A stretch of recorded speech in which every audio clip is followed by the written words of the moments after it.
What's up and welcome to another Mograph Mocast. I'm Dave. And I'm Matt. Joining us today is the man who knows absolutely everything about everything in this industry, Brandon Clements. Oh, wow, what an introduction. And Mograph is a supplement to our site, mograph.com, which is a motion graphics tutorial site with tutorials, plugins, podcasts, and other Mograph stuff. And on the show, we talk about everything ranging from motion graphics to Cinema 4D, After Effects, plugins, render engines, doing business, doing taxes, being a contractor, or working for the man. You can email us info@mograph.com. Let us know what you think about the show. Questions, comments, concerns, queries, grievances, topic ideas, guest ideas. We're on Facebook, Twitter, Instagram, YouTube, mograph.com. Check us out. Subscribe. Ding that bell. Ding that bell. Ding it. And this week, Brandon is here. And we have nothing else to talk about except for Siggraph wrap-up. That's Virtual Siggraph. Straight into it.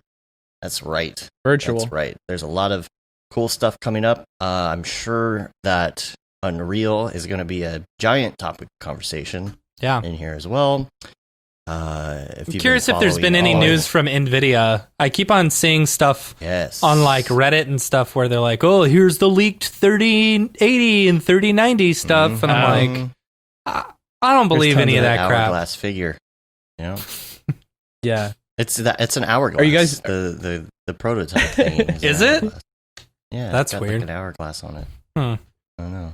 Oh, the heat sink on it or whatever. Just like there's like the way that it like draws air out. There's like an hourglass around the fans. Huh. Look at the I know what you're talking about. Yeah. So you may know that Winbush is almost done with his course. Mm-hmm. He's so close. Very exciting. I can't wait. Gonna get this thing wrapped up, put a bow on it, get it out there, send it out to all the peeps. But sometime after that, Brandon is going to be releasing a course as well. Really excited about that. So Winbush's course is kind of like this introductory thing to Unreal, and then Brandon, yours is going to be basically ray tracing stuff. Yes, RTX. It's pretty much, all ray tracing. All RTX on. Everything you would ever want to know about ray tracing. Yeah. And even some stuff you don't want to know about ray tracing. All the things. For sure. Yeah. There's gonna be a lot of that. We gotta figure out we gotta get that timeline, yo. We gotta figure out when that's gonna go down. Don't want to give anybody a date yet on that one. Too early to know right now. Just including like my course as well is a little delayed just because I've been moving in the new studio here. Dude, it's been crazy the past few weeks. Like just so busy with all the live streams and all the work that we've got. It's nice. Don't get me wrong. It's nice to have work. Back up. But it's Brandon, good. you got your office nice and cool now, which is good. Got that air conditioning. Got that air conditioning, and downstairs. So this is like a bonus room, and then downstairs was our garage, and we transformed the garage into a living room. Very HGTV. Lots of shiplap. Lots of shiplap. Bright white. I don't know, whatever's trending on Instagram or Pinterest. Yeah, my wife's she's the designer here. Yeah. Yeah, I think that's how our house is going downstairs right now too. It's all Pinterested. It's all Pinterest. It's getting there. So we've been doing that all through COVID. And I thought I was going to have a lot of downtime during COVID because it was just like, everyone was, for the place that I work at, the 3 productions, we do a lot of filming, we do a lot of shooting, photography. And so half of the team is experts in that, and then the team that I lead is more on the animation, motion graphics front. And so our team was like, oh my gosh, we're going to get a ton. We were just like talking around the office, but it was just like equal across the board. Yeah. Like we just all like, we had a lot of work coming through, which was good. It kept us really busy. I don't think, I think the downturn didn't hit our industry as badly as we were expecting, like I was expecting it to be a lot worse than it was. And it hit us. It hit at first for like a month or so, but that's why we always say keep 3 to 6 months worth of pay in your bank to cover yourself just in case stuff like this happens. Yeah, yeah, exactly. Yeah, so our team's been growing, and we just recently hired Anna Hardy, who is my number 2 on this whole team building thing, and she's been great. And she's a Purdue grad as well, so we got 2 Boilermakers going and doing 3D stuff. It's been great working with her. So, and she's the one you said has been incorporating doing the Houdini course a little bit, right? Messing around with that. Yeah, Rock on. yeah. So yeah, she did a lot of different classes and things like that at Purdue, and a ton of like projects on her own. But she was really focused in like procedural modeling. So she was really wanting to get into like I think like world building and stuff more for for game art and that industry. But she actually looked at Mark's course for Mograph, and she's been going through it, and she loves it. It's a good course. Yeah, good. Yeah, because a lot of the work that we're doing right now is being at an agency. Well, actually, we're not part of the agency. We're a production group, but our biggest client is the agency that we were spun out of. So we get a lot of requests to do motion graphics. So it's been amazing for her. So she has all this other Houdini knowledge, and then she's incorporating it into more motion graphics workflow, which has been awesome for her. Yeah. So high marks on Mark's course. Bing. Dude, you have this this Google Doc, like you do, just about every like time, and it is full of information. Yeah. And can I get a link to that? I don't have that. Oh, it's in the dingus. It's in the dingus. Oh, I must have been messing with my computer and stuff at the time. Yeah. I was dead at the time. Holy cow, dude. All right. Where do you want to start with this? Do you just want to go through? Do you just want to go top to bottom here? Nice and organized? Well, yeah, this list that for the podcast listeners, it's just everything that I want to see or everything I want to watch this year, because since it's all virtual, which I'm really bummed about. I mean, going to Siggraph is just, it's so much of a community thing as much as it is absolutely a learning experience, an educational experience. So it feels like you're getting half, like you're missing the other half of it. Yeah, you're like a kid in a candy store every time I see you at Siggraph. You're just like, wide-eyed and you're like, oh my gosh, you're just going everywhere. Yeah, exactly. It's so crazy. I was just talking to one of our coworkers the other day, and I'm like, this is my hobby. Yeah. Like, this is just what I love, I just got lucky to have a job doing some of this stuff and like actually, have some income from my hobby. So it's just like so much fun to go around and talk to people. I just love hearing people's experiences and like what they're doing and what they're focused in. I feel like mine's very broad in general. So it's like really cool to talk to like people who are, either writing this stuff or presenting it, what have you. There's so many different people there. But you've already, and I missed you that. had a handle already on some of the more gamey, video cardy, ray tracing-ish things before it was cool, Like a couple years ago before Unreal. Brandon was ray tracing before it was cool. He had RCX on before it was cool. Yeah. That all came out of necessity, like being in a small market with like some really large clients. It's really crazy. Like in Louisville, you have really big industry, and then you have like kind of medium-sized companies and manufacturers and things like that around here. So it was kind of out of necessity that I had to get into something that was faster than the CPU stuff that I was doing with V-Ray at the time. And so that's kind of how I stumbled into it. But yeah, it's been really exciting. It's been a roller coaster since then, just like seeing all these the marketing materials and stuff for new technology that's coming out is just mind blowing right now, especially with the new cards that are supposed to be there's supposed to be an event on September 1st. Okay. That's next week. Oh, fantastic. Yeah. So if you watch the GeForce Twitter, they're counting up the years. So right now, today is 2017, which is really interesting. No, Have you guys seen this? No. Oh, it's been really cool. Like, it's been super fun. It's like the ultimate countdown. So they talk about games that were released and the technology that was released in that year. So right now I'm just looking, they're talking about Ark, Survival Evolved, for 2017 and the technology that went into that. What's their Twitter? You know, they talk about these. Is it Team GeForce? It's NVIDIA GeForce at NVIDIA GeForce. Yeah, okay. Yeah. Mm-hmm. So just for the GeForce stuff, they've been doing all this fun marketing.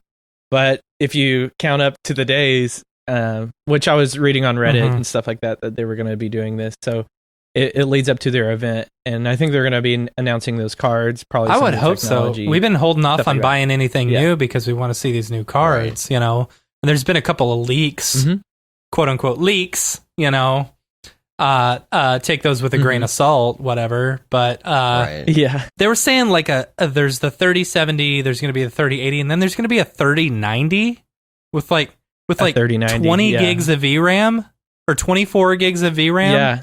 It's like, I wonder if that's just they're getting away from the Titan. Yeah, maybe. Like, because that was my thought, you know, or maybe that's just the Titan, you know, and then because what does a normal Titan have? Normal 24. Yeah, I think that seems right. Yeah, the frame buffer. Right. So yeah, and yeah, so it seems like it's. I don't know. Maybe it's all speculation, right? Maybe on September 1st, we're going to get a Titan that has like, I don't know, 48 gigs. That'd be insane. Over 9,000 cores. That would be over 9,000 cores. Over 9,000. Yeah, I think the CUDA count for the 3090 was like over 5,000. Yeah. I think it was like 5,200 something like something. But yeah, all leaks and speculation. We'll see on September 1st. But what day of the week is that? Yeah, is that Monday or Tuesday? I think it's Monday. Oh no, it's Tuesday, right? Maybe. Oh, it's Tuesday. Yeah, I can't count.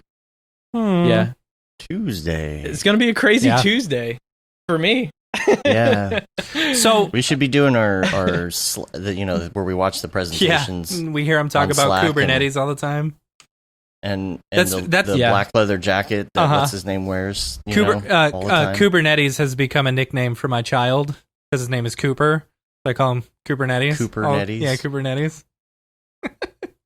Are you talking about? Is his name Ginseng? The CEO? The CEO. The CEO. Yeah. What's his name? Yeah. He's got the. I'm gonna do a quick Google. Yeah. Jensen. Not Ginseng. Yeah. He's always got the black leather with his jacket, man. Leather jacket. No matter what time of year it is. Yeah. I know. Okay, so going back to this list of this virtual Siggraph list, out of everything, like, have you? I see some stuff on here, you know, like the Gavin Shapiro Cinema 4D stuff. You know, were you able to catch all of that, or like, is this everything that you've seen, or is it everything that you want to see? It's everything that I want to see. So everything, this is everything hours that you've seen so far. What has been the most impressive and most exciting thing? I think we should start with that and then work our way backwards. Yeah, I was going to ask that too. You know, it's so hard to nail it down because it's so broad. But every year, like the real time live stuff is awesome, and they did the presentation this year virtually, of course. And the winner of that, the audience choice was Drawmatic AR, and basically the synopsis of what this is, and it's one person who's done this, Yosun Chang. So she like developed this this whole project herself, which is really crazy. But you can write words onto a piece of paper. So she had like something about like the Lincoln Memorial, Eiffel or Tower, something like that, and I'm watching the you're seeing it right now of it. There you go, Dave.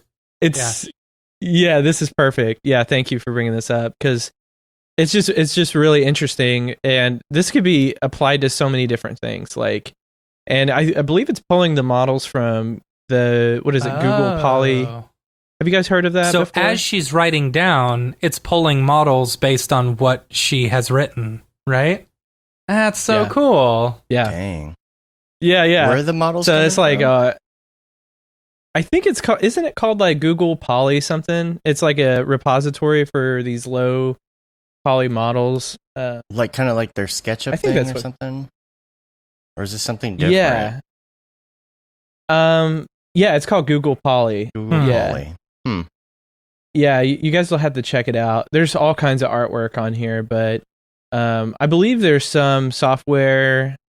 I wish I knew more about it that Google has, and you can like paint in it, and then you can upload it. Maybe someone in the chat could help us out with like where those come from. But it's like really cool artwork. The stuff that she's like writing out, is that on an actual piece of paper, and then, or is she in VR with that?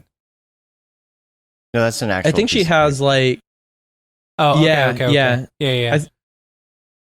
I think she has like a very certain piece of paper that can like do the actual object tracking. Okay.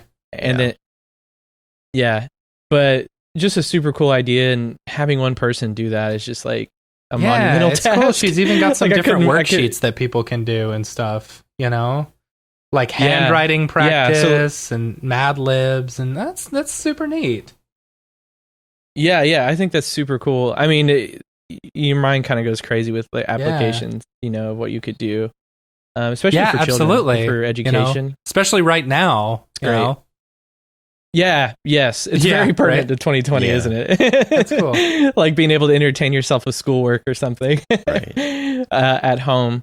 But then the best in show was a tie between volumetric human teleportation and interactive style transfer, which the first one, the volumetric human teleportation, was just using a standard like RGB webcam to actually capture depth information. Human to do teleportation. Yeah. Okay. Yeah. I hope you guys land on that. I don't know. You may get some weird things in Google, but it was a really cool project. Actually, what is his name? His name's Hal Lee. Hal Lee. Yes.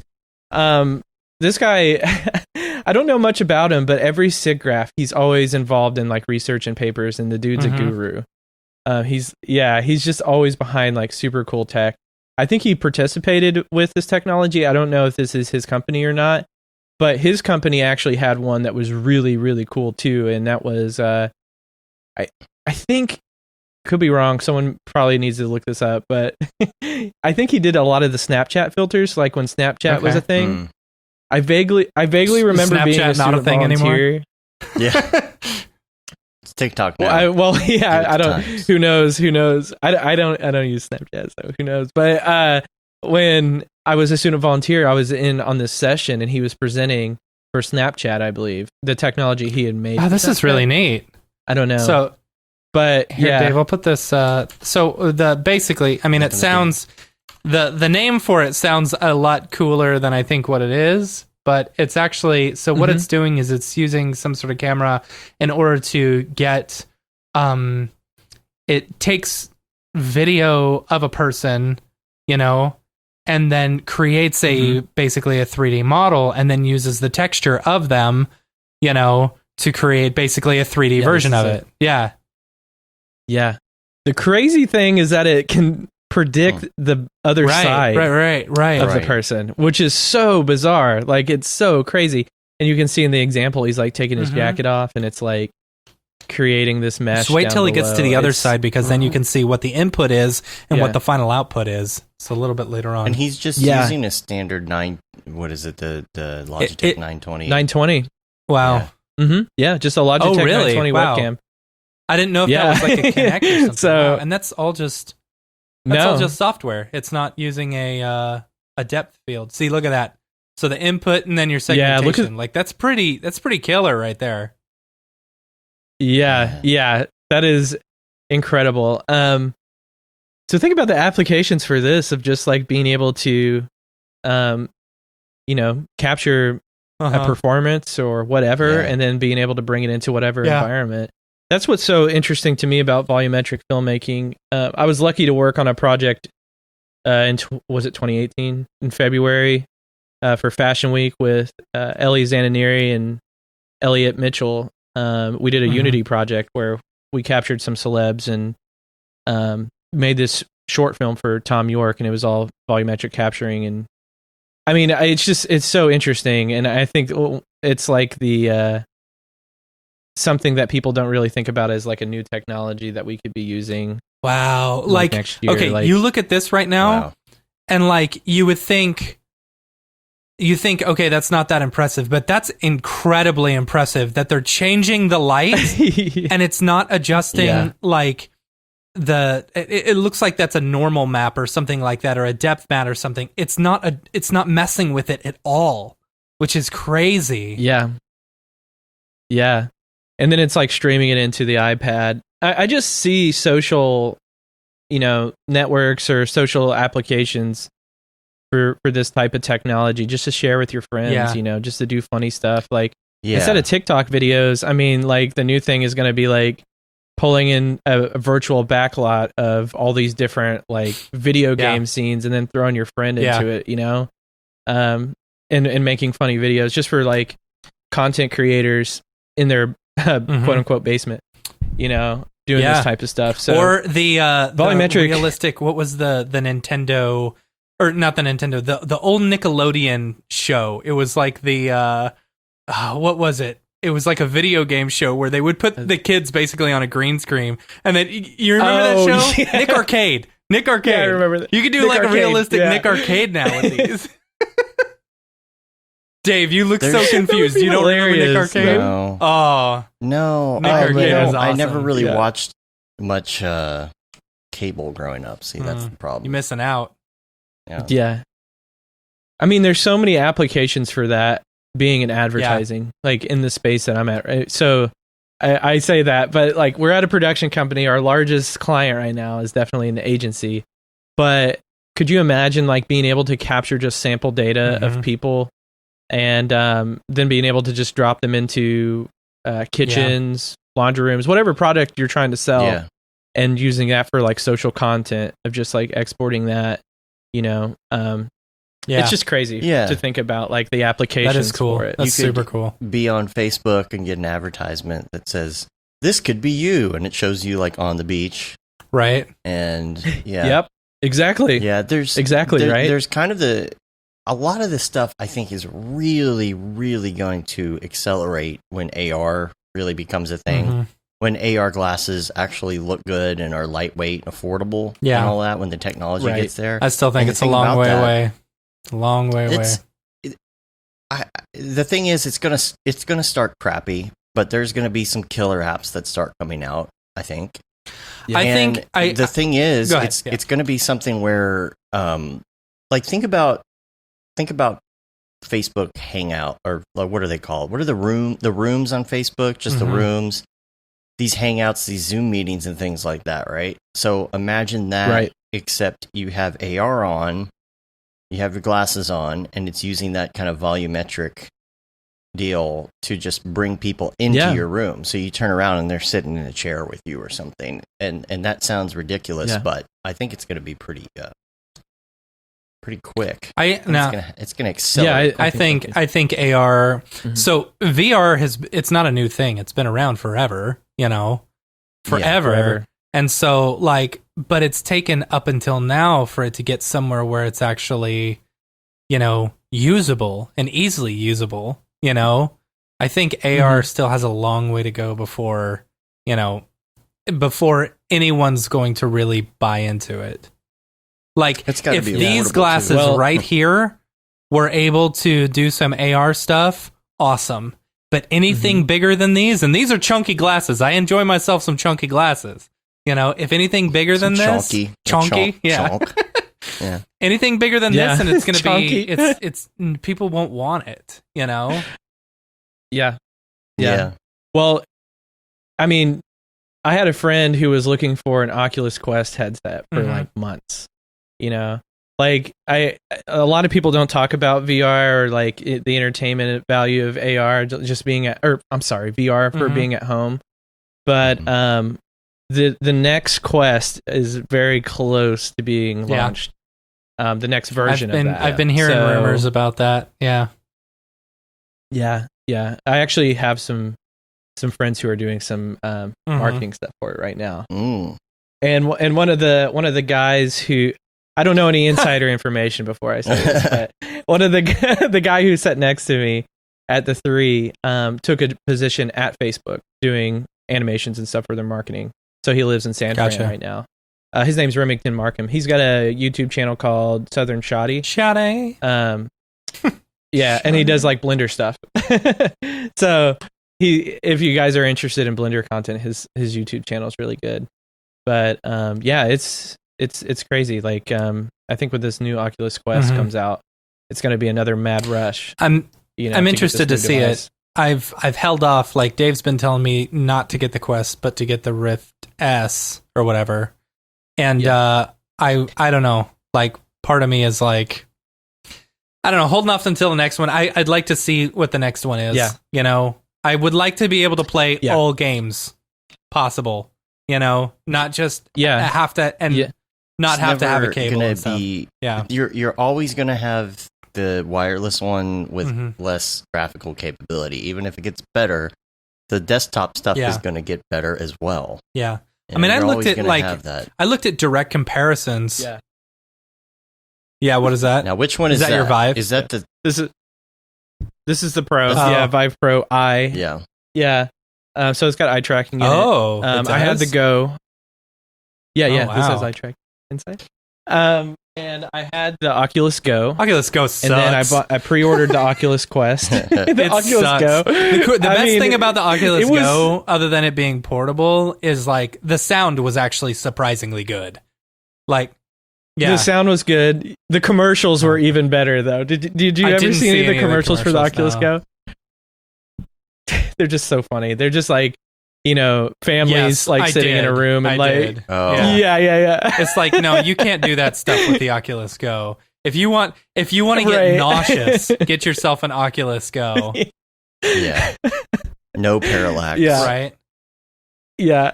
And then I have the Oculus Quest, pre-ordered that, and I love the Quest. I absolutely love it. I mean, there's a lot of things that you have. It's a give and take, right? It's not a desktop experience, right? But for what it is, oh my gosh, it's great. It's great.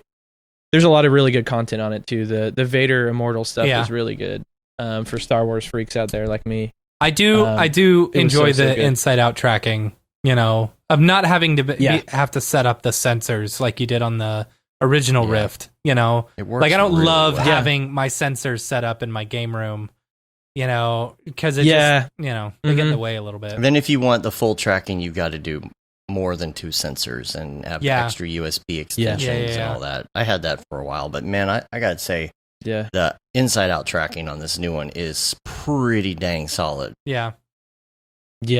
And I love like doing side load apps onto that because, you know, it's Android based and you can just kind of, you know, build whatever you want and hook it into it, and it's great. And you experience it like really quickly. Yeah. So it's awesome. It's great. I can't wait for the new Quest to come out. So you can pre-order that already?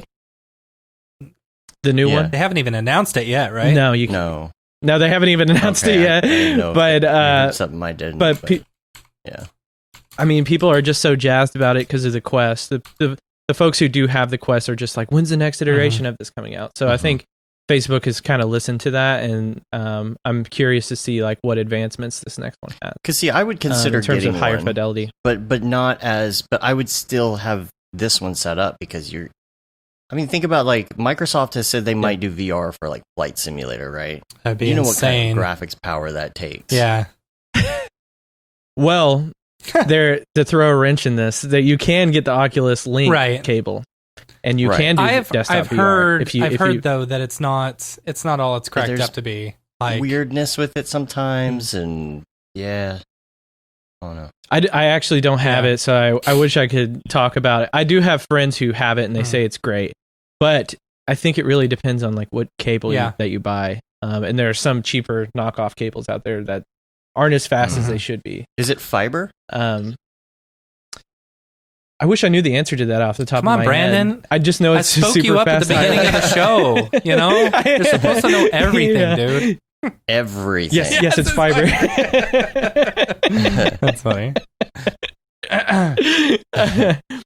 I just need Elon Musk to release that whole Neuralink thing. Right. I mean, I could tell you like that, right? Dude, I started watching that yesterday. Headset, though. I started watching that yesterday, and like, he's worth $100 billion, and he does not speak like someone who is worth $100 billion.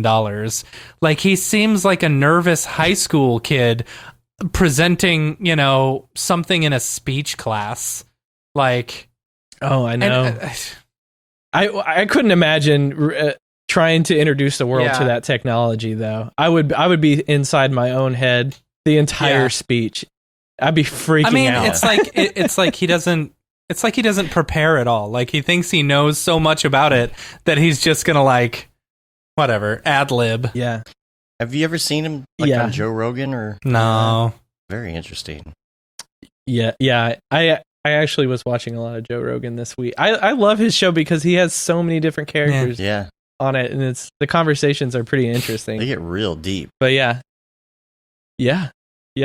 totally. Some of them are like super trippy deep, like smoke a bowl and turn it on and watch it deep. That kind of deep. Yeah. Oh my gosh, it is so entertaining though. That's what I do at night. I just lose myself in Joe Rogan conversations. Just lull myself to sleep about aliens and supernatural and technology. I've been putting on that. Oh gosh, what's the name of the channel now? It's I'll have to look it up. I talked about it a few weeks ago. That guy who does all the science stuff. Oh right, yeah, I remember what you're talking. I don't remember who it is. And I've been losing myself in that because he does the most interesting, different YouTube videos, and I'll have to look it up on my personal account here, see if I can find it. But man, yeah, it sounds like the name of an element. It's like he came up with his own element. It's called Veritasium. Veritasium, right? Check out Veritasium. Man, I just get lost in that YouTube channel. Veritasium. It's really good. He's got millions of subscribers. All right, so there it is. Back to virtual Siggraph. Yes. So what? The AR stuff. There was the AR stuff, right? What else? Yeah. What else did you see that was, or have you watched, or are you excited to watch that you think is going to be absolutely killer? Well, the other tie for the best in show, the interactive style transfer, that was actually interactive really cool style too. transfer. I just wanted that. Is that where? Yeah, I wanted to touch on that. It's basically this guy has created a software. In the demonstration, he has a camera that's pointing down, kind of like a webcam. It looked like that's pointing down, and he has an artist drawing a rendition of himself. And as he was talking, doing the presentation, it looked like the Take on Me, right? Kind of like sketch thing, It was really cool. And like as she would change the style of her art and go to like thicker crayons or thicker markers, I think it was like some different markers.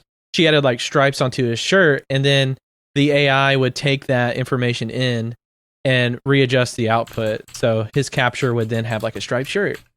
It was really cool. It looks like it was really cool. By the sounds of it, it looks similar to like the Deep Dream stuff, like the Google Deep Dream stuff. Or no, I don't. I just Google searched it, but like there was an app recently where you could like take something, like a picture of something, and then like turn your picture that you took into that style. I saw and I think someone did this with. It was funny. They took like a bunch of spaghetti, like a picture of a spaghetti, and then took video of their car, and they're like, and then did the style transfer or whatever. But this is cool that it's like interactive and live. Yeah, like that's rad. Yeah. It's just on the fly like that. It was incredible. There were some other really good notable things. Like one that really interests me. I don't know a lot about it, but I was watching it and I was like, oh, this could be really good for like health and kind of like healthcare. Was they had basically it was like a brain sensor, for lack of a better term, that was into a VR headset. And so like when they would put on the Vive Pro, it was like on their forehead and it could monitor their brain waves and like their brain activity. Wow. As they were in VR. And I was like, oh, this could be really crazy for, I don't know, people who have phobias. Yeah, whatever. So I don't know. There was some interesting things. I wish I remembered more about it. Facebook's now reading your brain waves Like they can tell when you're happy or sad because of what you're playing or watching, and they can just cater your ads straight to that. Ugh, I don't like that. I don't want Facebook in my brain. I already get enough in my... Oh my God. Anyway. That would be hilarious. And when they start piping stuff the other way into your brain, that's going to get... Well, what makes you think, like, I mean, that's basically what they would be doing. You know, it's just visually into your brain, you know? Right. Like they're showing you stuff that you don't want. Right. You don't know how to stop it. It's like they can desensitize you based on your brainwaves. So they listen to your brainwaves, and you see a picture of Donald Trump, and it's like, oh, these are angry brainwaves. Let's put some puppies and some flowers and some hearts around it so that they get happy things. Or let's put like pictures of their families so that they feel happy about this. And then you're brainwashed basically through Facebook, through your Oculus, you know. Stay out of my brain, Facebook. Stay out of my brain. Oh man, it's amazing. Gosh, sorry, hold on. I need to go watching like I need what to your go put eyes on my look at. Like, but yeah, you think that could not happen, or that absolutely will. That absolutely will. You know. Yeah. Well, especially when the Neuralink stuff happens, right? You know, and it's just all. I mean, that's straight up. That is straight up Westworld. That's straight up Westworld season 1. That's or season 2. That's what they were doing. You know, every single hat. It might be something that you like because you said that the Borg are actually the good guys. The Borg are the good guys, but that's because they can feel each other's emotions. They can, and like see. They can empathize with each other, and so they have a set goal. You know, for the future. If every single person on the earth had the ability to empathize with someone immediately and know all their feelings and thoughts, there would not be any wars. That's why the Borg are the good guys. Mm-hmm. Yeah.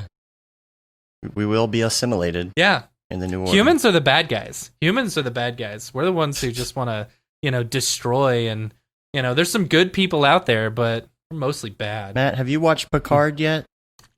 I watched like the first episode. No. It's one of those things like you got to pick and choose what you want to get into. Maybe I'll start it. I'll start getting into it. You know, I am excited to see the lower decks or whatever that is. You know, I've been watching it. It's pretty good. So, anyway, back to oh, this is gonna be a long show. How did we get there? I don't even remember. Yeah. The brain thing from Real Time Live. Yeah. So that was the whole Real Time Live presentation stuff was really good. They did an excellent job. I could only imagine how hard that would be to transition from a completely live show on a stage with all this audio video equipment, and then have to do it all virtual. So the Freeman Group, who does all of the Siggraph stuff every single year, they did it live online for them as well. They and it's super high quality. Like all the live stuff, the chat rooms were really. I mean, everything felt very solid in terms of from my end, you know. So they did a great job. The cool thing about Siggraph being virtual is that it is on demand, so you can watch it. I believe up to I think October 27th is what they said. It was something like late in October. So you can kind of like go back and watch all this hours and hours of content. And I'm sure they'll archive it somehow in some way. Yeah. So, that's something that I'm excited about. I hope they just keep doing that even for the live conference. Being in person, like you could go back to your hotel room and catch up on that. That's cool. One thing that you missed. Yeah. So I hope that carries over. Like they learn a lot from this year and then carry it over into the in-person meetings and stuff. But so the first day, the first thing that I turned on was Intro to Vulkan Computer Graphics API. Yeah, I know some of those let's words. Go down this rabbit hole. Let's see what this is. Yeah, I mean, live long that was and the prosper, very right? first thing that I. Right, exactly, and that was actually really cool. It was a professor at I want to say I can't remember what college it was now, but he was going through and it was like an actual course. And that's what I love about it, is because some of it's a course, some of it's panels, some of it's, the exhibitor people like Unity, Maxon, they'll present their stuff. And then the production sessions, I haven't went down that rabbit hole either, but I got a few of them listed here for those who are curious. There's one for Rise of Skywalker. There's one for Onward. which I loved that movie. Onward. I don't know if you guys saw the Pixar's first little Onward. bit of it. I bought it, but like, I don't know. It was Which one is that? That's the one. It's the Pixar one with the kids whose dad comes back through magic and stuff like that. But it's only like from the waist down. Oh yes, I did see most of that. See, I only watched the first little bit of it, and then I had to work. And while the family was watching it, so I just haven't caught up. I was cooking, so I was in and out of the room. Yeah, I bought it because I wanted to had support no my expectations. 3D companies. Yes. Yeah, I had no expectations about it. I just went in, I just kind of flipped it on. My wife and I watched it, and we were like sucked in the whole way. Yeah. We loved it. And then The Irishman, like Industrial Light and Magic talked about how they made The Irishman, which I didn't actually see The Irishman. That one. Did you guys watch it? Bits and pieces. That one does a lot of the de-aging stuff, right? With is it Robert De Niro and is it Joe Pesci as well? Everybody. Yeah. It's the usual suspects, right? Exactly. It's those guys. Yeah. Which I love all of them. So I haven't seen that movie yet. The Making of Frozen 2. Yay. Which I was lukewarm on Frozen 2. You mean Moana just with ice? It was Moana with ice. I haven't. I'm sorry, but it was Moana with ice. Oh wow, that's awesome. Yeah. And then The Making of the Mandalorian, which of course like I'm gonna jump into that one. Actually I really like that series a lot. Yeah, it's good. It's real awesome. good. Yeah, and then Spies in Disguise. You know what? I enjoyed Spies in Disguise. I thought that was a great movie. I had such little expectations going into it and was thoroughly impressed. Like, it was a very good movie. Nice. It felt like that to me. Like, it wasn't going to be something that was on my radar, but years later, I'll like check it out, and then I'll be like, why didn't I watch this when it came out? It's a bird. It's a movie about Will Smith turning into a bird. How does like pitching that must have been a really hard pitch, and it actually turned out being a great movie. I really liked it. Yeah, you should. I need to check it out. I know very little about it, but I think I would dig the animation and everything. It's good.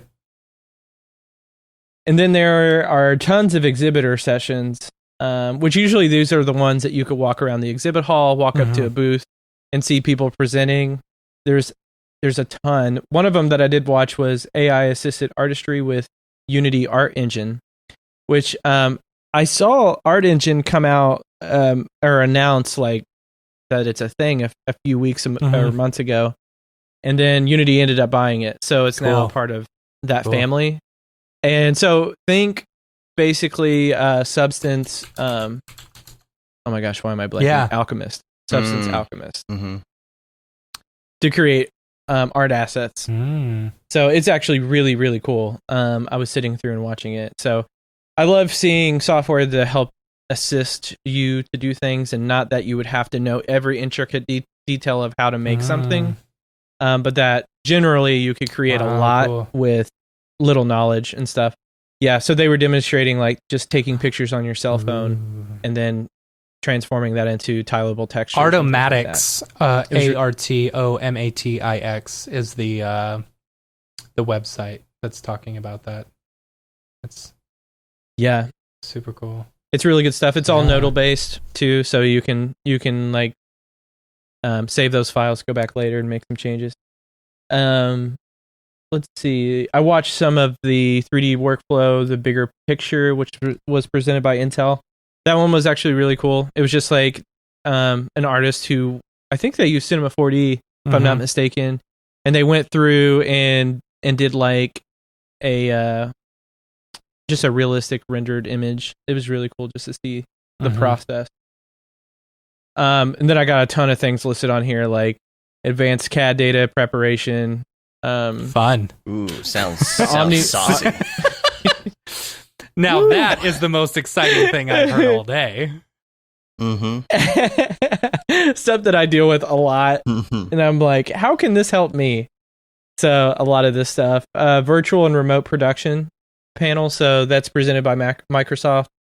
I'm like super pumped to get into that. We actually in our studio, Anna and I are creating virtual production tools for us to collaborate with the shooters and everyone else that we like work with in production and create commercials and stuff. So we've been building that out. Is that something you're going to eventually market to other companies, or is it going to be proprietary? Yeah, it'll be a service that we'll just offer in our studio. So we have like a 2-wall site, and we'll just offer that whole service from start to finish. We'll be involved in the production process and post. Nice. But yeah, it's been really good with what we've actually ventured into now. We're starting to use depth cameras to do tracking instead of so that actually gives all the occlusion stuff that we were running into, takes all of that out of the whole process of that tracking the camera. So it's been really good. I hope we announce a lot more stuff coming soon of like what we're doing with that. But yeah, there's actually quite a bit in Siggraph this year that talks about remote and virtual production. Yeah, that's not surprising at all. Really interesting. Yeah. Yeah. Yeah, exactly. Did you guys check out any of the Maxon stuff? Dave ran Gavin's? it. I watched Gavin's. Gavin's was one of the few that I actually got to catch. Are you talking about the stuff that they did back last month, or are you talking about last week? Oh, okay. Yeah, so I guess last week, the stuff that's on Siggraph's like website right now. I don't know about that. Gavin's is called Mathematic. What is it called? It's on here. Oh yeah, Cinema 4D as a tool to create happiness through mathematics and dancing flamingos. I think okay. So they posted it in there, I guess, last week. This is what they did a few weeks ago, last month. Oh, okay. Yeah. So it's the same. Yeah. Cool. Yeah. Well, tell me more about that because I actually haven't. It's seen cool. It yet. Like it was he talks a lot Yeah. about like creating a scene and then instancing the scene and then figuring out how to blend like all these instances together in order to create these completely repetitive perfectly repeating loops and stuff. And it's the math behind it's it. crazy. Like if you there's been a huge explosion of people actually doing a lot of these loops now.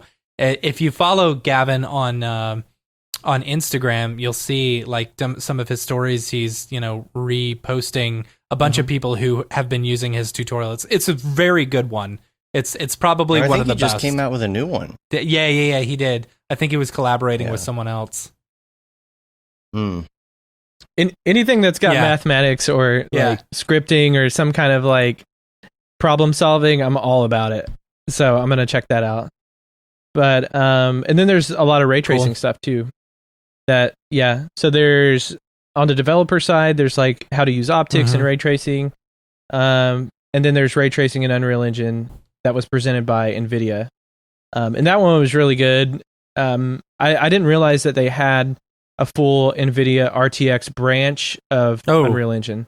So you can like download that branch specifically of what NVIDIA is doing with the Unreal Engine. And they have scenes in there that are like fully optimized, and it's really cool like when you go through it because they explain it as you're experiencing it of like what they're doing. And so they had some pretty cool techniques in terms of like a hybrid translucency. So it's a more performant translucency. So like with ray tracing, back last Siggraph, one of the big things that people were talking about was translucency and how hard that is to figure out. Because essentially, this is for your glass and semi-translucent objects. And like firing a ray and knowing where it's hitting if it goes through something was like one of the big things that they couldn't figure out. And even in 4.2.2 in Unreal Engine, if you downloaded it and then tried to actually play with it, it was wacky. Like it's just something that's gonna, keep getting better and better. Yeah. So they had like this hybrid method that would use ray tracing to kind of give an indication of what would be on the other side of that, and they would use raster techniques as well. So that was really cool to see. They had a ton of other optimizations that are coming through, and then at the end they gave like a sneak peek of like what's coming with ray tracing, and that was the most interesting part, which was a better GI method, like a more robust kind of GI method that would actually alleviate some of the denoiser problems that we have right now when we try to do like real time GI. I don't know if you guys have seen in like games like Control and some of this other stuff out there that's trying to take advantage, but it just looks splotchy in a way, and like the denoiser kind of tries to go through and smooth a lot of that out, and to marginal success, you know. It looks pretty good, but the average person is going to be wowed by it. But for us guys like looking at it who have been doing offline rendering, you can totally you'll see it. Well, depth of field is getting better too in that aspect. You know, the blur has been a little fakish looking for quite a while, and I feel like some of these games now it's looking a lot better. Yes, and all the thing that really, well, with NVIDIA's technology, the DLSS stuff that they were showing off, the deep learning super sampling 2.0, and 3.0, I guess is like on its way too. I've heard people talk about 3.0. But basically, like rendering your game at a lower resolution and then super sampling, like deep learning, machine learning, super sampling that up. A lot of the stuff that they were showing off was like this really rich forest scene, and it was all ray traced, and they were rendering it at a pretty small resolution and then using DLSS, and it actually looked amazing. It looked better than the full screen ray tracing. It almost gave like this sharpened kind of filter to it.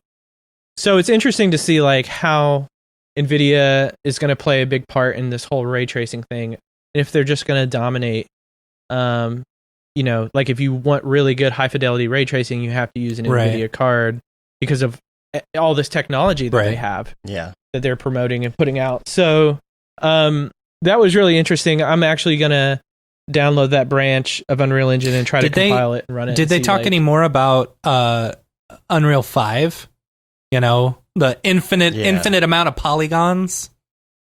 All that wizardry. Yeah.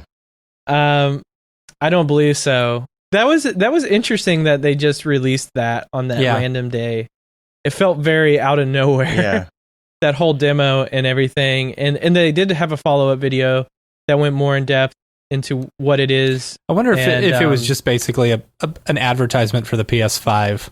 You know, because I mean, they were talking about that. That's what they were running it on. You know, right. I mean, I think so. The whole thing with PS5, like when they were, was it GD? What was the Game GDC? Developers Conference? Yeah, GDC. I think it happened around that time, and you had like the Sony dude like talking about the SSD up there on the platform where they were thinking they were going to show off games, and he just went way into the technology behind it. And I think that was like a way to show fans like this is what he was talking about. You know. So I think it was a big marketing thing with PlayStation. You're right. I'm so pumped for Unreal Engine 5 and the future of real-time rendering. I mean, even before like the implementation in 4.2.2, I was doing a ton of Unity stuff. And even Unity's high definition render pipeline is amazing too. I'm just specifically really interested in the ray tracing result, just because straight away you can get really nice penumbras on your shadows in terms of like getting something that looks realistic, like straight away. Like you can do ray trace shadows with like hardly any hit to your performance and stuff. So so like that stuff it just seems like the way I was feeling when I was using Octane in like 2015. I was just like, this is crazy. Yeah. You know, so, but yeah, I was hoping to see some more stuff about Brigade, and I thought about hitting Jules up, but I was like, I don't want to bother him. He's got so much stuff going on. But I'm really interested in what they're doing now too with, you know, with ray tracing, like real-time ray tracing coming out, and then trying to answer to that. And also with Redshift RT. Yeah. But yeah, the demo with Redshift RT, that was announced last month, right? With their Siggraph show. Yeah, that was super impressive.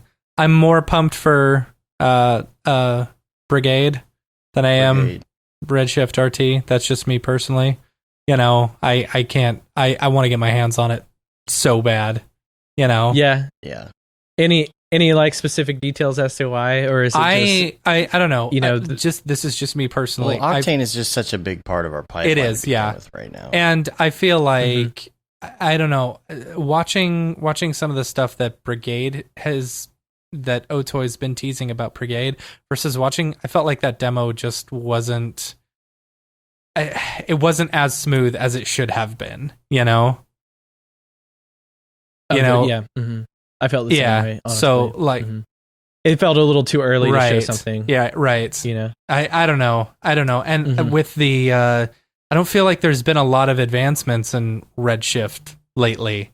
You know, like the 3.0 was announced and then it was on beta for so long and then finally just went out of beta, and I don't know. Still waiting on Redshift for Mac. If we'll see something at IBC. Yeah.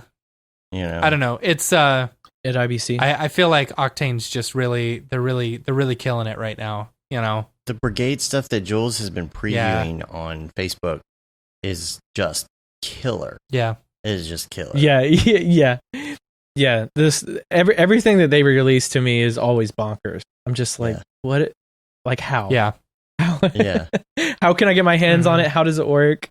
And I think what's its limitations soon too, like, right? Like, I sure hope so. Have that, and it's just going to be. That's what another. What do you call it? Another kernel. Another kernel. Yeah. You know, right. Drop down in cinema, just like bam, there you go. Yeah, that's what I was really, when I first dove into it, I went straight to the exhibition hall, like little tab that they had, and I looked at Otoy's page, and it, not only them, but I feel like that was kind of underutilized on the whole Siggraph virtual platform. Like, I wanted to be able to see a list of videos there, like, oh, if I was actually approaching the booth, what would I be seeing today? And it was like a demo reel and who they are, and then they had a meeting room that you could jump into, which was cool. But yeah, I think all the comments like on their page was, can we see Brigade? Yeah. Yeah, I think everyone's just really pumped about the idea of like real-time path tracing and having that kind of fidelity. But yeah, the other stuff here with ray tracing was pretty interesting. I think that was the only one that I saw. Well, there is advancements in real-time rendering that I've been going to like every single year. So there's part 1 and part 2, and those are from specific studios and what they're doing with it's focused in games though, which is really cool. Rock on. What else is on your list here? Let's see. I did sit through a few panels that had to do with advertising and CG, which was really pretty awesome. That was more focused to that industry and how they utilize it. So they had some pretty big marketing companies that were talking about how they use CG and what that means to them. There's also technologies and immersive experiential, which I hadn't sat through that panel. Mostly the panels were they were live, and being there watching it and typing in, that was like the best way to experience that. So going back and watching the recording isn't as exciting as being able to be there and type in.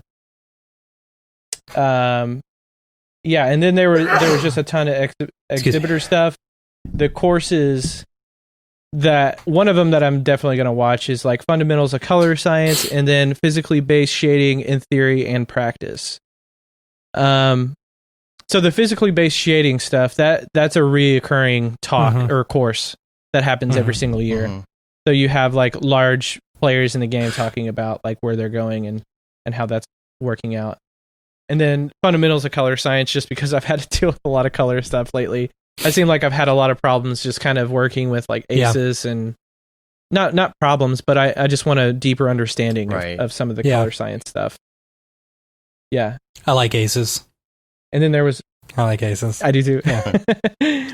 And then there was computing light transport gradients using the adjoint method. And I love just sitting in on these talks because these are people who are just like researching and they're kind of writing their own ways of optimizations for things.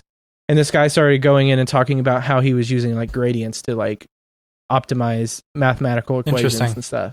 So you get like that, you get the super high level, and then you get like the in practice stuff. And that's what I love about Siggraph. And that's what I love to like bounce around and talk to all these different people about. You were absorbing all this stuff, man. When we got on the Skype call, you were sitting there watching stuff at like 2x speed, just like, I know Kung Fu. I know real-time ray tracing. And that's what I've been doing all morning, is just like going through and trying to watch as much as possible. But there's just hours and hours of content that's on this list that's just stacking up. It's pretty intimidating. But yeah, I just wish I had that full week to travel and not have to think about work or anything else, and just kind of get lost, almost like you're at Disney World. Yeah. Yep. I agree. I miss that so much. But yeah, all of this stuff has been interesting even the past few years, because it's kind of led to the summation of like releasing this whole ray tracing course that we're going to get into, you know? Because even like, oh my gosh, I can remember was it in Vancouver when they first announced? Yeah, it was Vancouver when they first announced those RTX cards, and everyone was like, "What does this mean to me?" Yeah, I remember being. Why do I want to build a 20 series? You're like, dude, those cards. Yeah. I'm only getting like a 5% increase. Yeah, I'm not gonna get them. Like, all right, now it's been implemented. Give me more. Yeah, yeah. That was always the bad thing about doing immersive media projects or trying to sell them, was not having the same fidelity and the same look as like the offline renderings, right? Yeah. Like you get in practice, you know, you would do all these like really cool projects offline, and then like you jump into Unity and you'd have to like, you know, bake a lot of things. Things couldn't be as dynamic as you wanted them to look. But now, like I hope that's going to change, and specifically in like home consoles. I think it just needs to be out there. Like people need to be experiencing like ray trace reflections, even though they have no idea what it is. But that level of quality needs to be like permeated through consumers and hopefully mobile devices whenever that can happen. I don't know. It's that's a tough cookie to sell, you know, because I don't know if your average console gamer really cares about, you know, like super photorealistic reflections and like all the math and all the programming stuff that goes along into it. You know, they just want to play an entertaining game. You know, yeah, and they think that the human eye can't see more than 30. Right, exactly. Right, but that's what everyone wants: is 60 FPS, 4K, right, all day, 120, dude, bro, 120. Well, yeah. Last night we were playing in our Halo group. We have this Halo group. It's me and Matt and Aryev and Cam. Nice. And our friend Steven. And Jeremy. And we're all all kind of, I mean, I guess not everybody in the group does exactly the same thing, but we all kind of do the same thing. So we're all talking about graphics and stuff, or video or whatever, while we play sometimes and whatnot. But anyway, last night, I realized that when I moved, my game mode wasn't on my TV. Oh, right. And so those TCL TVs, man, I was just doing awful. I was like, what is the problem? I was adjusting my settings, all of that, realized that it was the game mode. As soon as I put game mode back on, I was like poning noobs again. So like the frame it does make a difference. Yeah, it makes a huge difference. It's just that even makes a huge difference. Millisecond difference. I was just like, I felt fat fingered. Yeah. Even though my fingers are fat to begin with, but like I felt fat fingered. I was like, why can I not make this work? Like, what is wrong with me tonight? Like, it just could not make it work. And it was that split second difference when you go into game mode that makes all the difference in the world. Yeah. So having that high refresh rate. Yeah, man. You gotta have it. Gotta have it on, and it's on the console, of course. Yeah. You know? And really does make a difference. I wonder if the new Xbox is gonna have an even higher I don't think so. frame rate or any of that, or No, I don't think so. Yeah. I feel like the home consoles will always kind of be at that FPS because it's like you want high fidelity graphics, you want longer, bigger games, and all this stuff. And I feel like they always have a ceiling, I agree. no matter what. Yeah, if you want anything higher than that, you got to get a PC. You know, and, like building a console killer isn't that bad. It's not that hard. That's what I did. You know, and it's nice being able to just sit on my couch and play video games with a regular controller, you know, through Steam or Xbox or whatever. I don't know. Is it working well? Yeah, it works great. Is it other than my I have problems with my Xbox controller like disconnecting occasionally, you know? And so I had to plug it directly in and then I play and it's fine. But then my kid got upset because he lost at Fall Guys the other day and threw my controller in a rage and bent the USB 2 or the micro USB plug that goes with it. It's like, go back to Animal Crossing, sucks. bro. Go back to Animal Crossing. Oh, that's funny. Building of the. Yeah, that's my kid. That's Gibson. That's awesome. So you guys built a PC? Yeah, I built. So it's a Raven case, you know, and I look really fat in this video. It's a Raven case, so it's just a little bit bigger than it's probably like 3 or 4 inches bigger than an Xbox, you know, on all sides, and it's compact. Right. Like it's hard to get everything in there, you know, but it's cool. It's got, you know, some RGB on the front. It's got a 2070 Super in it. It's got just a Ryzen 5 3600 or something, and it's cool. Yeah, it's very cool. It stays really like it's very quiet. Since I put the 2070 in there, I had a 980 Ti and it was so loud. And so I put a 2070 Super in there and it's no louder than a console. And it stays cool. It stays really cool. Like I haven't been able to get it above like 60C, which is nice. Man, the 980 Ti's that I had were so loud and they're so hot. They were so loud. And you get the coil whine. Yeah. The coil whine was the worst. Like I've got a whole secondary computer with 3 980 Ti's in it, and I don't use it. I don't use it for rendering because it makes my room so hot and so like I only use it during emergencies. Almost slows down your render. Well, yeah, it's like it's crazy. Like I've got two 2070s and two 2070 Supers and a 2080 in one computer, and then 3 980 Ti's. And the 3 980 Ti's, they take, you know, 3 or 4 times longer to render a frame than the other ones do. Yeah, it's not worth it. Yeah. So I want these 30 series so I can switch them out and switch, you know. That's how I am right now. This computer that's sitting right next to me is a massive case, and I love it just because I can like experiment with it. And so for developing the course, all the content, I have 2 2080 Supers in here that are hybrids. And then I have 2 980 Ti's that are hybrids. And they're still just sitting in here, even though I have like the studio drivers will just shut them off. Like they don't even show up anymore. And I thought that was hilarious. And I'm like, well, that's probably the better place for them to just chill in there until I can get like some... like a 3070 or a 3080 Super or something like that. Keep the electrons flowing through them for now until you can sell them. Yeah. Until I can sell them. And then, I don't know how many people are interested in hybrids, but, you know, everyone wants something, so it'll be on eBay. Yes.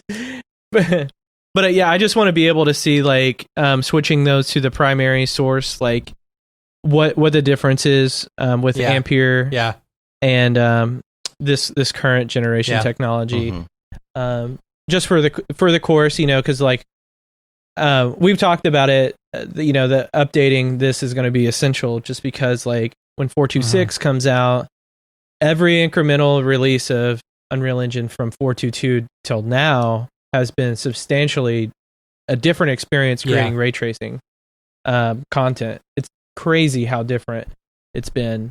And I think just now in 4.25, it's just gotten to the point where we were putting together a real the other day at the 3, and you couldn't tell like what I mean, I'm being a little impartial here, but like you couldn't really tell the difference between the offline renderings and the real-time renderings. And when we were building this deck to send it off for new client work, that was like one of the craziest things when I was watching it back. I was like, oh, this is Octane. Oh, this is Unreal Engine. And it looks great, you know? So that's been the big thing for us, like being able to shoot in the studio, capture all the camera data, bring it back and open it, that scene file in any source, whatever it was built, if it was Cinema 4D or Blender, whatever, have that animated camera there, and then do offline renderings and trying to compare, like, is it worth doing offline renderings, or is it worth just to, you know, crank up all the settings and let it just rip out of Unreal Engine? You know, and for us, for doing video content, I mean, we do have a large farm. I mean, we have like over 2080 Ti's right now, and it's just like, what's the point? You know? Like, especially if you can build it and have like almost no friction going into Unreal Engine, it's pretty amazing. It frees you up to kind of develop whatever type of content you want for client. And so, but that's what I've been really focusing on lately. It's just been the immersive media stuff and programming and setting all of that stuff up. Just really, really want to keep doing that every single day. Like if I could be in Unreal Engine or Unity every single day, I would be so happy just to be able to set all that stuff up. It's funny. Yeah. Well, that's what I think really drew me to Blender, has been almost like the adoption of like Unreal Engine giving them money. And then Epic has had people internally creating like send to Unreal and some of these add-ons for Blender, which has just been really great. And of course we got like Datasmith and stuff with Cinema 4D. But it's just been really fun to just test out like, oh, we'll build this project and do offline renderings and then send the client a video of like this space and, you know, see if they can recognize the difference between the fidelity and quality. Yeah. That's cool. Yeah. Yeah. But the course right now, we kind of have a rough outline of like all the different scenes and the content. I've seen a couple of the scenes. They're really nice. Yeah. It will be a lot of example project stuff that, like, you know, when you get into the course, you'll have a large download of all these different scenes that I'm creating, and then it'll be like start to finish. And then I also want to have as a prerequisite a little bit of theory stuff, a little bit of like the why and the how, but just make it entertaining and have that like at the beginning before you actually get into the course and start creating content. Yeah, cool, man. But yeah, I would highly recommend going into Winbush's course, and if you know more about Unreal Engine, I think you'll get the most out of this. Totally. Course. Yeah, because we'll be going into like optimizing these experiences. So having a little bit of that background will be really good. Yeah, yours is definitely not the beginner, never touched Unreal ever course. So yeah. I wish, you know, if we did the whole building a framework and building an interactive experience, that's like its own thing in itself. So we're trying to really focus on motion designers or folks who are doing offline rendering and what could online rendering do for you, kind of thing. Yeah. So that's what it's mostly about. Cool. Yeah. Back to Siggraph. Any other ones that really, you know, caught your fancy? I was hoping to actually be there in person to look at some of like the image rendering and display talks that are kind of going on right now. I mean, there's a whole other part of Siggraph, which is like emerging technologies. And and as you go through the platform, you just start thinking, I wish I could see this in person kind of thing. So I was actually really interested in like more of the holographic display technologies. And like what is the future of like displays, and what are people like developing right now for display technology? So that's just something that like you just have to kind of see with your own eyes, like in front of you. And then there actually is one called Seeing is Believing: XR Displays, Holograms, and Dies. So that I think is a paper. I think it came out of Papers Fast Forward. So that's one talk that I need to like actually dive into because I'm really interested in like holographic displays and things like that. That just kind of goes back to the whole immersive media idea of like having these tools like Unity and Unreal Engine, and then having like a specialized display for location-based entertainment to walk up and like see all these really cool holographic projections or whatever it is. You know, if that stuff takes but that off, was a huge bummer. You won't even need those glasses. See, and that's the thing. Like, you know, is that technology gonna catch up before AR really takes off? Which one's gonna be the first? Yeah. Well, you can't take it with you though. That's the thing. Yeah. You have to go and see it. You know, which we'll see. Like how I mean that. That's kind of a whole nother tangent. But that industry of location-based entertainment, concerts. All that stuff is just like I feel for them right now. I have a lot of friends who are like actually design shows and all that stuff, and you kind of just have to pivot. And a lot of the stuff like the Katy Perry thing that they did on American Idol. Yeah. I didn't. Did you guys see that? Yeah. Like being able to like pivot into that. It was basically like they did this virtual production, kind of AR-esque experience where she was like dancing around this chair that was painted, and it looked like it was all cell shaded. And so like all the graphics were cell shaded, but there's been a huge pivot in that industry to kind of move that way to design shows. Yeah. Be accessible that way. But yeah. And then there's the whole immersive pavilion that again, like just being able to go to like the Siggraph VR theater. Yeah. Like all that is just kind of, it is what it is, but yeah, hopefully next year. Where is it next year? Is it Vancouver again? Don't tell me LA. I hope it's not actually That's it probably will be LA. That's a good question. Let's see, Siggraph 2021. It used to be in every once in a while in San Antonio. They haven't done that for a while. Yeah. Well, I was so excited because it was supposed to be in DC and like coming, on the East Coast and stuff. Yeah, I was really excited about that. Los Angeles. All right. 2022 is Vancouver.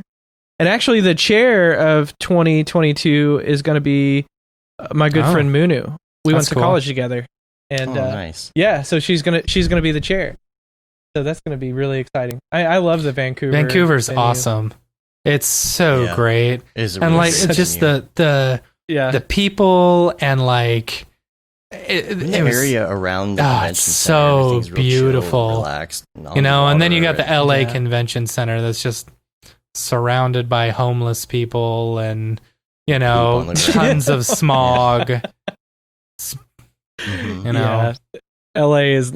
Did we ever tell you the first thing Matt and I went to LA? I don't remember. We went to LA. The homeless dude pooping on the wall. Yeah, we're talking about how bad it was, and then we look over and a dude is walking down the street, pulls down his pants, poops on a wall. Not even like takes a squat, poops on a wall, pulls his pants up and keeps walking. It's like, and we're like, when you gotta go, you gotta go. Welcome to LA. Yeah, it's a big contrast to Vancouver. Yeah. So Vancouver is like so clean. The streets are so pristine. It's crazy. I remember that was the first Siggraph that I ever went to was in Vancouver in 2011. Beautiful. And I was a student volunteer. And they put me up in a hotel that was right by the convention center. So I would literally just walk down the street every morning, see a couple of like Audi R8s parked on the side of the street. And then I'm just like, where am I? Yeah. And they were like shooting films and stuff. They're always shooting films there. You go to Tim Hortons. Yeah. Get yourself a cruller. Go to Timmy Hortons. Yeah. Dude, it's a great experience. And some poutine. And then get some poutine, yes. You got to. And then my wife and I, we stayed in North Vancouver, let's see, 2 years ago. And that was actually really fun because then I like took the ferry every day. And that was like really enjoyable just to kind of like change of pace, like staying in a city like that. Yeah. It was awesome. Do you ever go up to the top of the ski lift up there? Yes. Oh gosh, so amazing. Yeah. So amazing. I went and had dinner in that restaurant that's on top of that. When you get to the top, the little ski resort. and it was amazing because it was one of those days where the clouds were pretty thick, but they were lower than the lift itself.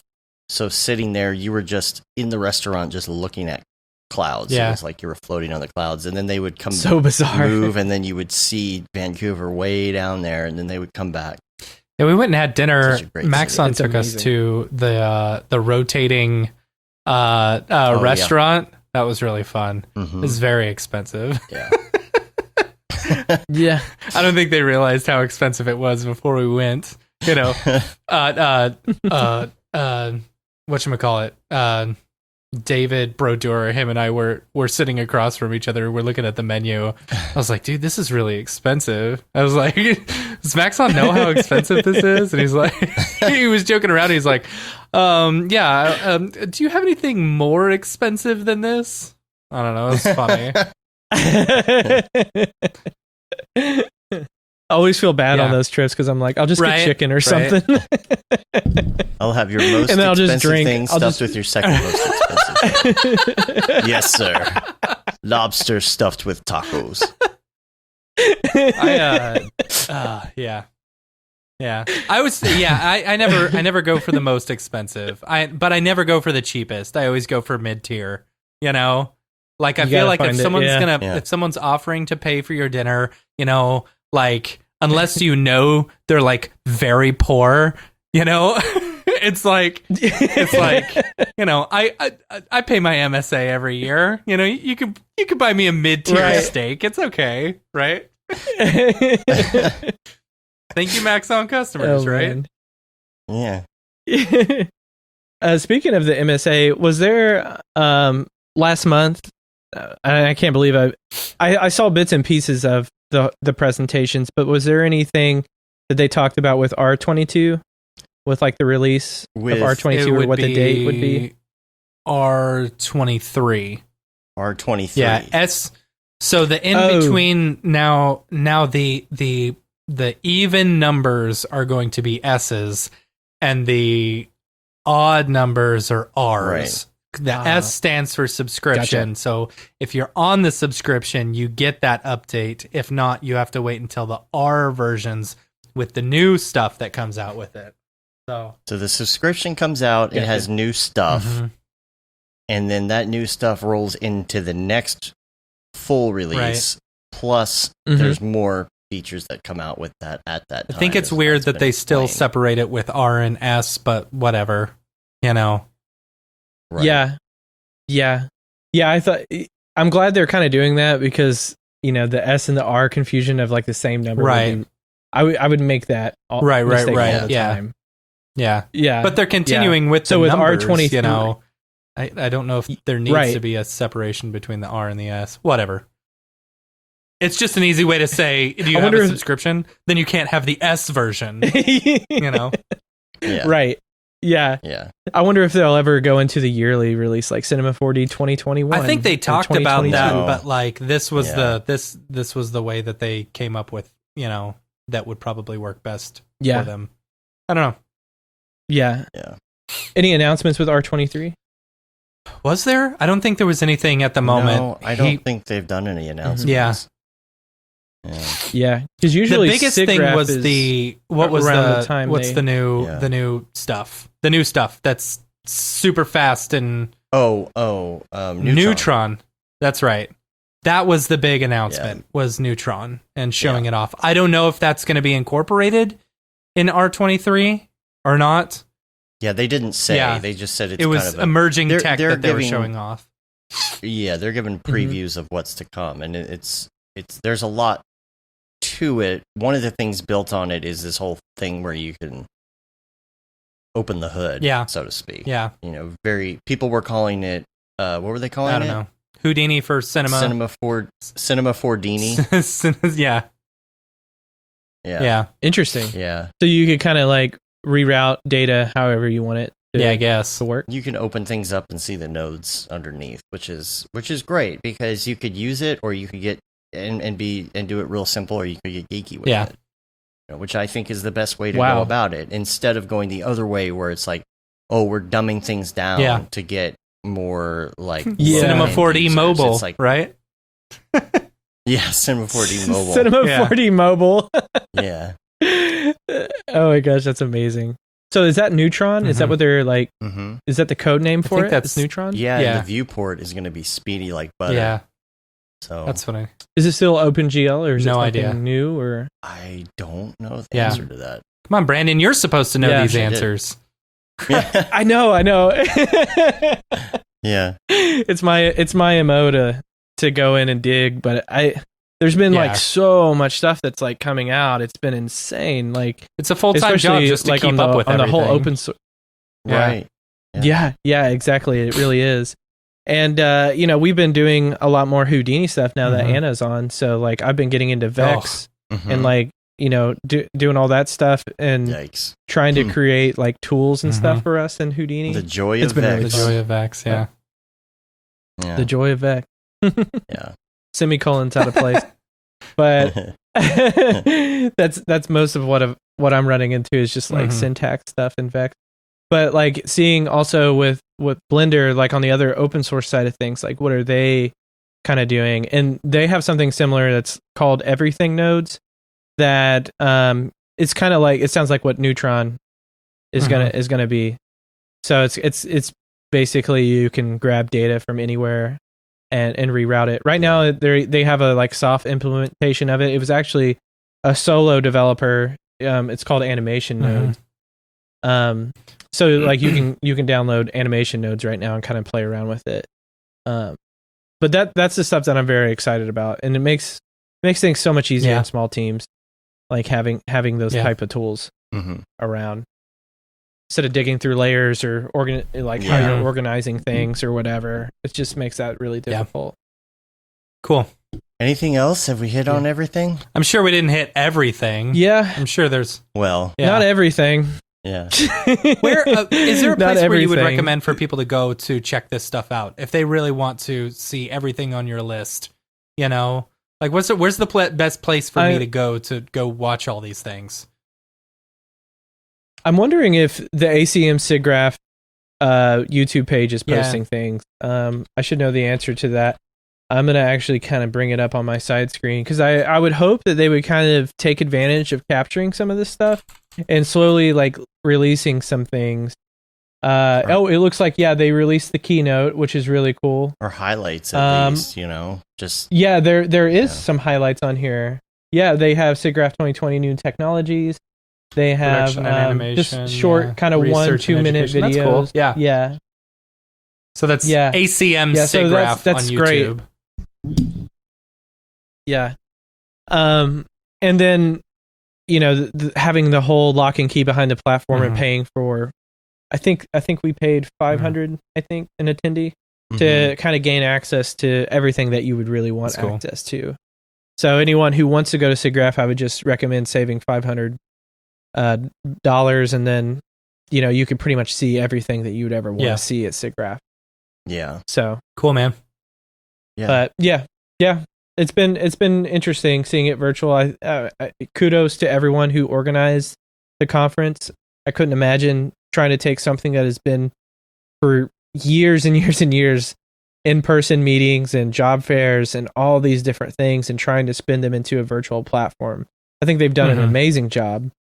But yeah, it's just it's different. It's different. You miss that whole in-person communication and aspect. And the beer. Right. It's just the beer. I'm taking a road trip. Like I'm moving my younger brother. He's moving back to Dallas, and we get to drive through Denver. I'm very excited to see Ariev and EJ. Oh, nice! It'll be the first time we've seen him this year. Like we usually see each other like once. Yeah, exactly. Like. Yeah. So this is like a really long time ago. Mm-hmm. Yeah. Yeah, no. Well, hopefully 2021 is I agree. Let's hope so. Or, I mean, the thing is, if America doesn't figure it out, then we won't be allowed into Siggraph 2022. That's the thing, I know. Yeah. I think when this was all happening in February and March, a lot of the Siggraph community and all of my friends and on social media we're like, get it together because if we can't, we're not going to be able to meet. Yeah. Which is the sad truth of it. We'll just be at the border waving. Yeah. Hey guys, looks fun over there. Yeah. If this stuff isn't taken care of by 2022, ugh. Just kill me. Yeah. Just kill me. Maybe COVID 21. Anyway. Yeah. Anything else before we get out of here? I think that's pretty much it for me. I'm going to spend the rest of my day going through and watching more stuff now that it's on demand. I got till October to kind of just like dig through stuff. It's stupid that they only give you till October. You know, it's like you paid $500. You should be able to watch that anytime you want. You know? Well, to for be the fair, rest of your life. Outdated by then. Oh, yeah, that's true. Yeah. It will be outdated. I was going to say 5 months. Yeah. That would be nice, right? You pay $100 for each month. Yeah. To gain access to the vault. Funny. Yeah. But yeah, some of these papers and stuff will probably be outdated by then. Right. Yeah. Cool. Well, if people want to find you online, where's the best place to find you? So the 3productions.com, definitely check us out there. So I'm leading the team there for post and 3D and immersive technologies. So we've been doing a lot of work at the 3. I've been very busy this week. You can also find me on Glass Hand Studios, I think is how you could probably find me easily on YouTube. Mm-hmm. And of course I got the Instagrams and things like that. So if you guys want to see pictures of my dog, cool, follow me on Instagram. My Instagram is @thebrandclem, but I do actually post some 3D stuff there as well. So love to chat with anyone out there who is sad that they're missing Siggraph like me. Yeah. Cool. Yeah. Cool. And if you want to sign up thanks for what's up? I was going to say thanks for showing the website. That's cool. Yeah. I appreciate that. And if people are interested in getting more info on any of the classes, just go to mograph.com/classes.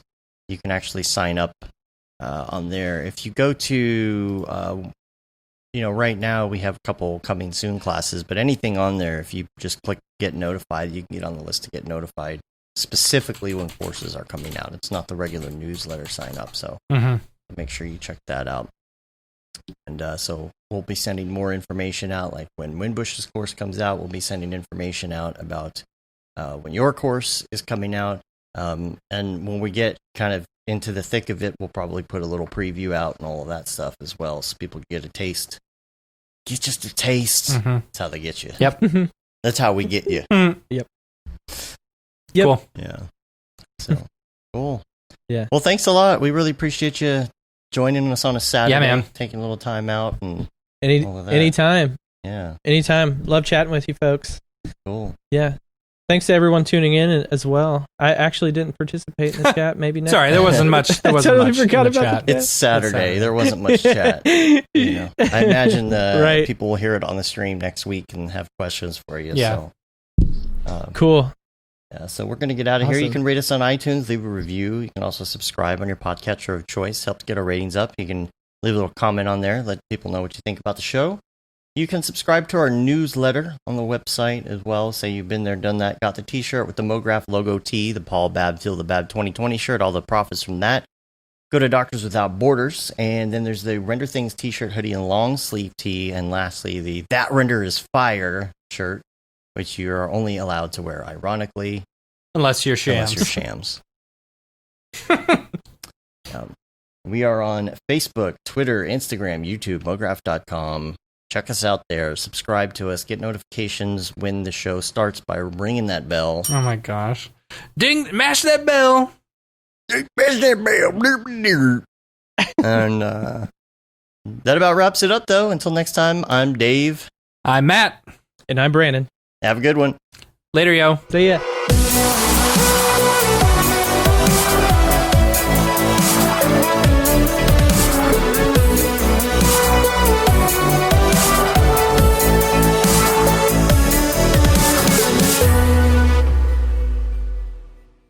Pretty good, I guess. Mograph.com, an online resource for motion graphic artists. Start your week with the Mograph podcast. Industry news, interviews with your favorite artists, and terrible humor. Watch live shows and interviews from Mograph events like NAB, Siggraph, Half-Res, and local meetups. Our Mograph Talks feature live demos and motivation from artists all around the world. Sometimes you gotta make stuff that you're not gonna put on your reel, and I'm not here to judge. What if Rick and Morty show up for the countdown at midnight? That's where I peaked in life, in my career. We gotta stop this thing, Rick! It's gonna kill us all! Hear from the people that create your software, design your render engines, and artists that are changing the face of modern motion graphics. You get that render done. Yeah, you better frame what? Mograph tutorials and online classes will teach you about Cinema 4D, After Effects, as well as other popular software and render engines. Throw in the HDR Studio, take the render settings, pick the HDR, put in a reflection, and gorgeous. Branch into new software. Learn time-saving tips, techniques, workflows, and lessons that'll keep you up to date in the world of motion design. Oh, brother, those are some of my favorite elves. I love projects that scare me. When our art director comes to us and asks for something that I had never done before, man, it gets me pumped. Join the conversation in our live sessions. Check out our plugins, or join the hundreds of daily active users in our Slack channel for technical help, advice, contests, or just to joke around. Real nice banana. Ah, that's so funny. All right. I'm going to live forever.